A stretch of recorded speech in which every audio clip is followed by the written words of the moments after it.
자, 제6계명을 합니다. 자, 제6계명은 무엇입니까?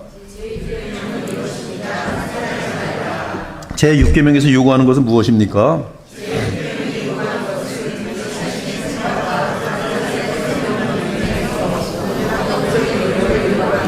제6계명에서 금하는 것은 무엇입니까?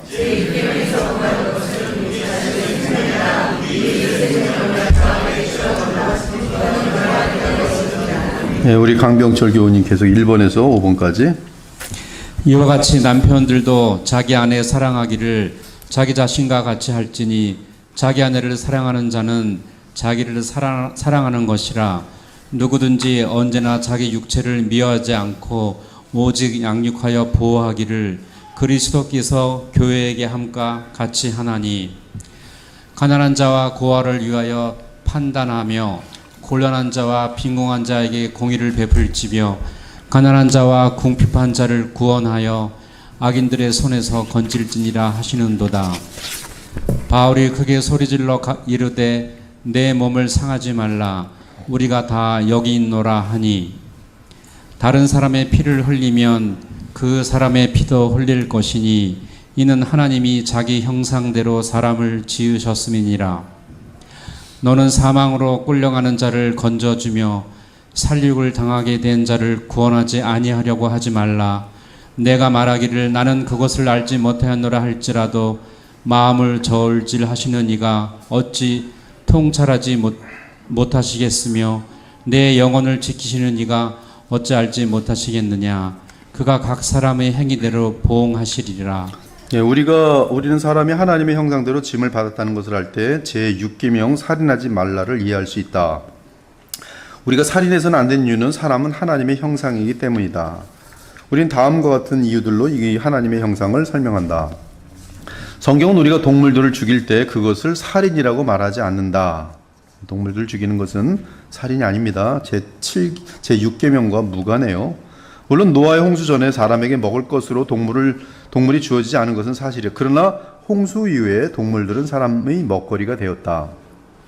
그러므로 동물을 죽이는 것이, 여러분들 돼지 죽이니까 돼지고기 먹고 소 죽이니까 소고기 먹잖아요. 동물을 죽인 것이 인간의 타락의 결과일지라도 성경은 이러한 죽임을 살인이라고 말하지 않는다. 이거 명확히 구별돼야 됩니다.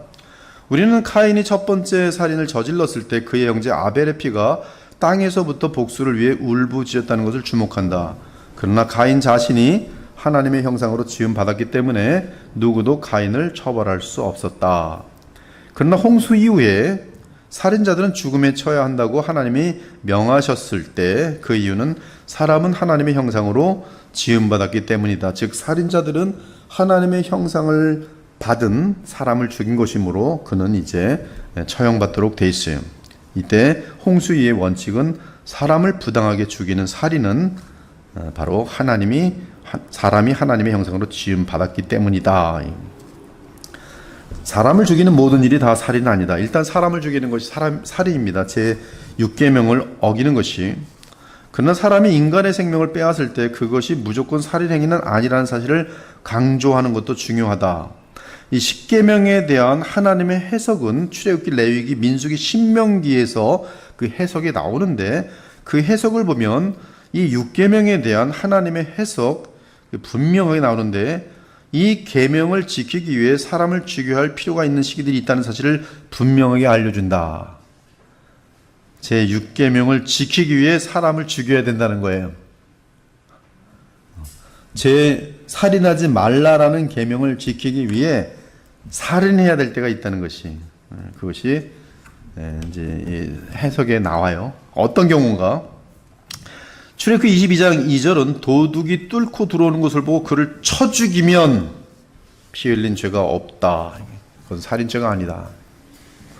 이것은 도둑이 내 집에 침입하려고 할 때 나는 이 사람이 내 가족에게 행할지도 모르는 해로부터 내 가족을 보호해야 할 의무를 가지고 있음을 의미합니다. 그리고 이러한 정당한 생명의 방어에서 도둑의 생명을 빼앗는 것은 살인의 경우가 아니다. 즉 잘못을 저지른 자는 도둑이며 자기 자신의 죽음을 초래하는 폭력을 일으킨 자는 도둑이다. 우리는 또한 성경에서 이 같은 원칙이 국가에도 적용되는 것을 본다. 즉 지금 이 도둑이 들어와서 우리 가족을 죽이려고 할 때 이것은 지금 이 사람은 살인하려고 하는 그런 우연성과 어떤 의도성을 갖고 있을 때 이가 들어왔을 때 그를 막다가 어떻게 뭐 죽게 됐을 때는 이거는 살인죄가 성립이 안 되는 것이죠. 지금 성경이 그 얘기를 하는 거예요. 그런 경우는 살인이 아니다. 왜? 너희의 가족들, 이 사람들의 생명을 보호한 것이기 때문에. 근데 이 원칙은 국가에도 적용된다는 것이, 국가는 그렇죠? 국가는 자기 백성들을 지켜야 돼요. 백성들이 뭘 지킵니까? 생명을 지켜야 돼요. 만약 이방 나라가 우리나라의 영역을 침략하여 해를 입히고 파괴하려고 한다면 그들을 대항하여 군사행동을 취하는 것이 국가의 통치자들의 의무다. 시민의 통치자, 왕, 대통령 또는 총리는 공연히 칼을 가지지 아니하였으니 곧 하나님의 사역자가 되어 악을 행하는 자에게 진노하심을 따라 보응하는 자이다. 즉 악을 행하고 우리 내게 속한 자들을 그들이 해하려고 할 때 국가는 하나님이신 칼로 그들과 싸워서 그들을 죽일 수 있다는 것이, 이것은 살인이 아니라는 것이죠. 근데 때때로 뭐 지금 여호와의 증인 같은 경우는 군대 나가지도 않아요. 뭐 군대 안 갑니다. 그가 종교적인 이유를 대고 그들은 헌혈도 하지 않아요. 이런 것들은 이제 뭐 이단일 뿐만 아니라 성경을 일단 치우치게 끝까지 보는 것이죠. 때때로 기독교인들은 그들의 나라를 지킬 때에도 죽이는 행위는 잘못된 것이라고 생각한 적이 있었다. 그러나 그리스도인이 군대나 해군에서 자신의 나라를 섬기도록 부름을 받았을 때, 그리고 정당한 근거로 그렇게 하도록 명령받았을 때 적군을 죽이는 것은 결코 제6계명을 어기는 것이 아니다. 이러한 상황에서 그리스도인은 아무런 정당한 이유도 없이 사람을 죽이는 사적인 개인이 아니라 정부의 정당한 대리인으로서 활동하는 것이기 때문에 그것은 살인이 아니다. 즉 정부가 시킨 일을, 나라를 보호하고 생명을 보호하기 위해서 나는 정부에 속한 자로서 그 일을 수행할 때 상대 원수들을 막고 그들을 죽일 때는 살인이 아니죠. 여기 혹시 뭐 목사님 저는 그리 생각하지 않습니다라고 혹시 생각하는 분은 지금 한번 손들어 보시죠. 근데 있을 수가 있어요, 가끔. 그러나 이제 그런 생각을 고쳐야 되는 것이죠. 그리고 바로 이러한 이유로 하나님은 친히 정부에 권한을 주셨다. 사실 정부가 이러한 권한을 사용하지 않는다면, 정부가 북한이 쳐들어온대, 북한이 몸을 쏜대, 야 우리 살인하면 안 돼. 대통령이 살인하지 마 이것들아, 장관들아 가만히 있어 뭐예요? 그리고 뭐 공격당하면 다 같이 망하고 죽는 거죠. 그런 거 안 되죠. 그거는 제대로 된 정부가 아니죠.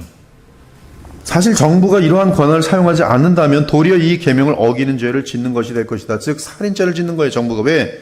무고한 사람이 죽임을 당하지 않도록 지켜야 되는데 지키지 못한 것은 사실상 약하고 무고한, 아무런 죄가 이 죽일 만한 일을 하지 않은 사람들이 죽임을 당하는 경우가 되는 것을 허용해 버린 것이잖아요. 여기서 또한 우리는 사형에 반대하는 사람들의 악함을 볼 수 있다. 사형은 단순히 살인을 저지른 사람들을 죽이거나 처형하는 것을 의미한다. 우리는 하나님께서 사형을 성경에 명하셨기 때문에 사형이 옳다고 믿는다. 사형이 단순히 이미 범죄자가 저지른 살인을 더하는 것이라고 주장하는 사람들이 있어요. 저도 종종, 지금은 이 교회에서 질문을 안 받는데 과거에 제가 섬기던 교회에서도 이거 가지고 청년들이 와서 저하고 이제 사형에 대해서 그때 어떻게 생각하시냐면, 사형은 난 성경적으로 그것은 벌써 이미 그것은 이 죄를 지은 자들에 대해서, 살해한 사람들에 대해서는 성경에서는 그들을 제거할 수 있도록 돼 있다고 그렇게 얘기하면, 그거는 자기는 성경이라도 받아들일 수 없다고. 그건 살인죄라고, 사형은. 근데 여기서는 이 두 가지 죽임을 혼동하고 있는 것이죠. 누군가가 다른 사람의 생명을 부당하게 뺏었을 때 그것은 살인입니다. 그러나 국가가 죄를 저지른 살인자의 생명을 빼앗을 때 국가가 그러면 살인죄를 짓는 것입니까? 아니에요. 그것은 공의를 이루는 거예요. 너가 이유 없이 살인하였기 때문에 또한 너도 거기에 대한 공의로운 대가를 받는 것이. 만약에 국가가 이러한 살인자의 생명을 취하지 않을 때 그것은 무고한 사람을 보호하는 데 실패하는 원인이 됩니다. 왜냐하면 살인자는 다시 자유롭게 될 때 살인할 가능성이 굉장히 높습니다. 어떤 범죄든지 간에 첫 번째 범죄는 굉장히 어려워요. 도둑질도 그렇고 간음도 그렇고 살인도 그렇고. 근데 살인도 3번 이상 넘어가면은 사람 죽이는 건 장난이 됩니다. 어렵지 않아요. 살인했던 사람들은 살인 다시 할 수 있어요. 성폭행자들도 성폭행이란 걸 벌써 한번 해본 사람들은 다시 기회가 오면 또 범할 가능성은 훨씬 높은 거예요. 이런 처음 하는 사람들 힘들어요. 양심이 막 헐떡이고 난리가 납니다. 그러므로 이 정말 무고한 사람들을 죽인 별놈 다 있잖아요. 길 가다가 지가 기분 나쁘다고 지나가는 사람 발길로 탁 차갖고 죽여버렸어요. 이거 살인자지 뭐예요. 이런 분들 얘가 그때 흥분하고 술 먹었고 흥분됐으니까 감정적으로 그때 이 사람의 부모는 어떻게 됩니까? 길 가다가 아무런 뭐 아는 사람도 아닌데 요새 그런 거 많잖아요. 뭐라 그래? 무슨 다 뭐라 그래요? 뭐라 그래? 묻지 마. 뭐 그런 것들은 사형시키는 게 딱 맞는 거죠. 딱 맞는 거잖아요. 아무런 자기랑 관계없는데 왜 죽여요, 사람을? 그 사람 내비두면 뭐해? 묻지 마, 또 죽이지. 기분 나쁘면 또 죽이고. 왜 그런 사람들이 굴러다니도록 두냐 이거예요. 그것이 정부나 어떤 공의를 이루는 공의를 집행하지 못하고 있는 거잖아요. 하여튼 요새는 모든 죄가 다 병으로 다 바꿔. 이 사람이 지금 정신이 좀 오락가락하고 뭐 조현병이 있어서 그런 거니까 조현병으로 다 뒤집어 씌우고 술에다 뒤집었어요. 술 마셔서 그런 거야. 그럼 술 마시면은 죽여도 되는 거고, 술 마시면 바람 펴도 되는 거고, 술 마시면 도둑질해도 되는 거예요. 지금 이 사회는 지금. 거기다 마약 먹으면 더 심하지. 이 사람 지금 마약 먹었어. 지금 자기 정신이 아니야. 마약 먹은 사람이 폭탄 터뜨리라고도 뭐 수백 수천을 죽여도 뭐 이 사람 지금 마약 먹은 거야. 괜찮은 거야. 이런 세상이 되고 있어요 지금. 정의를 지금 집행하지 못하고 있는 것이죠. 무질서가 되는 거예요. 죄에 대한 개념이 하나님을 경외함이 없으니까 각자 자기가 옳은 대로, 그리고 각자 자기가 옳은 대로 하는데 내 의견하고 비슷한 사람이 많으면 그게 이제 국회를 형성하면서 다시 법을 만들어 버리니까 이 세상은 점점 하나님의 법과 대항하는 그런 법을 만들어가고 있는 거지. 그 대표적인 것이 동성애는 특징이 있어요. 그것은 죄를 선하다고 보는 특징이 있어요. 우린 도둑질 가지고 도둑질이 선하다까지 가지 못해요. 근데 이상하게 동성애는 가장 성적으로 타락한 범죄임에도 불구하고 이건 선하다, 라이프 스타일이다, 그리고 영화롭게 만들어요. 세상은. 제가 말씀드렸죠. 지금 이 사건은 벌써 굉장히 오랜 사건입니다. 제가 미국에 살 때 사건이니까 앵커가 사람들 굉장히 궁금해하게 했어요. 보통 이제 미국에서 앵커는 수백만이거든요. 그 청중들이. 며칠 후에 내가 큰 발표를 하겠습니다. 그러면 저 앵커가 뭘 발표한달까 기대하고 무슨 뭐 결혼을 누구랑 한다고 발표할까. 근데 그날 딱 보고 I am gay. 게이가 멋있는 거죠. 전적으로 어기는 행동들. 그러나 제6계명이 단지 직접적인 폭력 행위에만 관련이 있다고 생각하지 않는데 그 계명은 또한 생명을 보존하기 위한 모든 합법적인 노력을 요구하고 생명을 파괴하려는 모든 행위들을 금지한다. 그림 이래서 우리는 너무나 흔한 것을 본다. 사람들은 흥분만을 위해 불필요하게 그들의 목숨을 건다. 그들은 심각한 죽음의 위험이 있다는 것을 알면서 위험한 경기에 참여한다. 그러나 그리스도인은 죽음과 장난하거나 대담무쌍한 묘기들 그리고 그와 유사한 위험한 일들을 생각할 때마다 제6계명을 기억하면서 멀리 해야 되죠. 그리고 그는 아니다. 나는 생명을 파괴하는 경향이 있는 그 어떤 것도 해서는 안 된다라고 말해야 한다. 이러한 이유로 그리스도는 투 같은 경기들을 거부해왔다. 왜? 생명을 위협하는 아주 그런 것들이기 때문에 그래. 지금 보면 싸움하는데 그 주먹으로 싸우잖아요. 그냥 막 피 흘리고 막 끝도 없이 싸우게 만들어요. 뭐 거기에 크리스찬들이 난 쌈 잘하는 세상에서 제일 쌈 잘하는 사람이라서 하나님께 영광을 올릴 거야. 그렇게 하지 말라는 거예요. 생명 위협하면서. 우린 여기서 철수가 어린아이에게 정말로 위험 요건이 되는 물건을 치우는 것을 본다. 이것은 지금 제6계명을 잘 지키는 그런 예인 것이죠. 또한 6째 계명에는 절제 생활에 대한 하나님의 규칙이 있다. 많은 그리스도인들은 10계명 외에도 특별한 물질을 사용하는 것을 금하는 규칙도 필요하다고 주장하는데요. 그래서 커피를 마시지 말라. 건강에 안 좋으니까 건강에 안 좋아하는 것은 넌 살인죄를 짓는 거다. 이런 식의 논리인데 바울은 말합니다. 어떤 것이든지 무절제할 때는 건강을 잃는 것이기 때문에 이 어떤 물질적인 남용 같은 거, 어떤 물질이라도 남용하는 일이 없도록 그거에 대해서 우리는 이제 우리가 주의해야 된다는 것을 알려주고 있어요. 무절제란 과도함과 방종을 의미한다. 절제는 적당히 사용하거나 제한적으로 사용하는 것을 의미한다. 그러므로 그리스도인은 어떤 것을 사용할 때 그것이 생명을 파괴하는 경향이 없도록 적당히 사용해야 한다.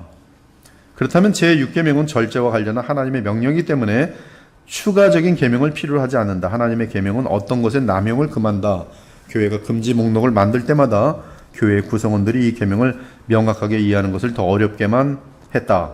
이는 진정한 절제는 단지 일부가 아니라 성령의 열매에 절제가 있어요. 절제라는 것은 굉장히 훌륭한 자신을 통제하는 성령의 역사입니다. 이 절제하는 것은 말에 대해서 절제하는 것은 고도의 절제력이에요. 그래서 성령께서 신앙이 성숙한 사람에게 이루어내시는 그러한 이 말을 절제할 수 있으려면 상당히 많은 부분에서 절제가 거의 가능해요.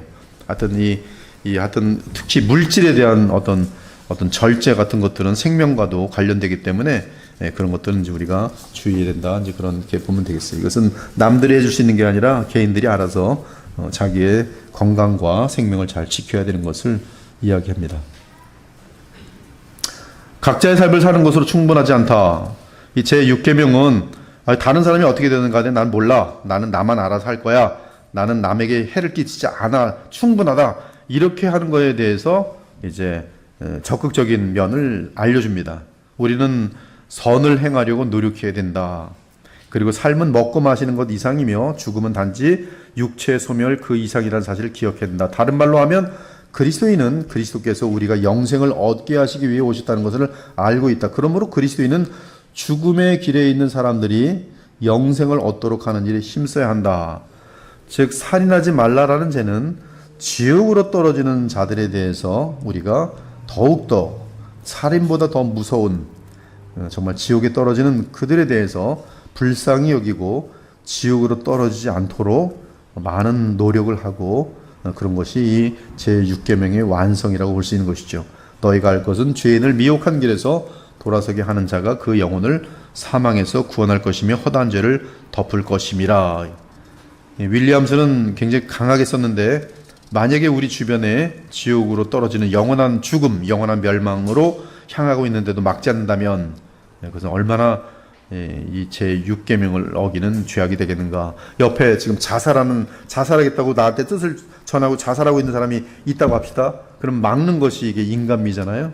살인을 막는 거잖아요.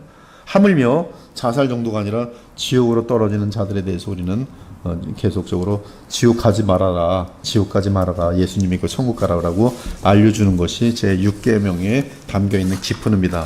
참 굉장히 귀한 복음과 맞물린 상당히 귀한 통찰력입니다.